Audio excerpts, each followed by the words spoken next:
I step outside of the Irish pub into a blur of chaos. I'm dimly aware of automatically dropping down for cover and yanking my gun out of my jacket as the black SUV roars past, gun muzzles flashing fire through the rolled-down windows. But then I do something else. Something curious that surprises me. The bullets are still flying when I hurtle over the flower bed I've been crouched behind. I can feel them pinging off the pavement by my feet and the brick wall behind me as I bolt across the sidewalk and tackle Nev to the ground. She screams and thrashes, but I don't fucking budge. I don't ease up, covering her body with my own as the windows of the white Range Rover next to us explode into tinted black hail. Then I'm up, surging to my feet with a snarl on my lips, bringing my gun up and squeezing off a few rounds at the black SUV as it roars away. I memorize the license plate just before it screeches around a corner. It's only then that I'm aware of the screaming.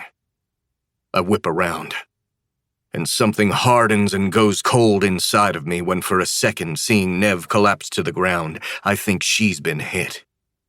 But then I quickly realize it's not her. It's her fucking sister. The bodyguard, Castle, is down too. Well, he can wait. Get your fucking hands off of her! Move! I snarl at Nev as I drop to my knees next to Eilish. My hands run over her sides and across her midsection, where the blood is seeping into her dress. Don't fucking touch! I'm looking for entry wounds. I bark at Nev, not copping a fucking feel. Jesus! Her mouth snaps shut as the volume and intensity of my voice drags her out of her terror. I whirl back to her sister, frowning as my fingers trace over the blood. Where the fuck are the bullet holes? Nev and I both jump up when Eilish suddenly gasps for air, bolting upright with terror in her eyes. Nev! Eilish screams as her sister sobs with relief, wrapping her arms around her. The blood isn't hers. Nev and I both realize it at the same second because we suddenly look to where Castle is slumped to the ground. Fuck.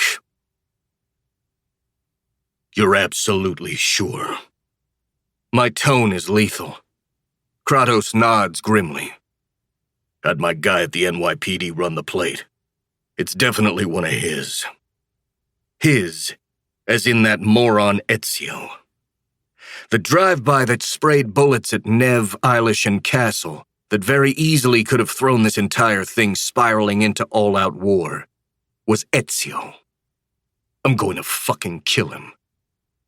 Hades, Kratos, and I are holed up in a spare conference room at Mount Sinai West, the closest hospital to O'Bannon's.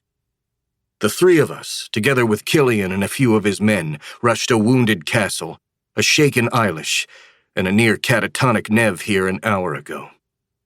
But everyone's okay. Well, mostly. The blood on Eilish was Castle's, but even so, he's going to be fine. The guy was smart enough to be wearing a bulletproof vest under his shirt, which caught most of the shots that got sprayed his way. He's got a few bruised ribs and wounds on his arm, shoulder, and hip that had to be stitched up where he got grazed. That's where the blood on Eilish came from. But as much as it pains me to say it, the Kildare's top lieutenant and bodyguard is one tough son of a bitch. He's going to be fine. So is Eilish, who's only being treated for the bruise on her ass that she got when she fainted. Castle's okay. Eilish is okay. Nev, on the other hand, I feel a throb of something confusing surge through my veins as I think of the 1,000 other outcomes there could have been today. It could have and would have destroyed the peace agreement Killian and I hammered out if his niece had been gunned down by the head of one of my supposed goddamn allies. At that, Jesus. But she's okay. She's unhurt. I can't say the same will be true for Ezio when I get my hands on him. What the fuck was he thinking? Kratos mutters, pacing the floor by the windows. Hades swears under his breath. Para seguir escuchando este audiolibro gratuitamente, haz clic en el enlace de la descripción y podrás escucharlo completo sin coste gracias a la prueba de 30 días de Audible.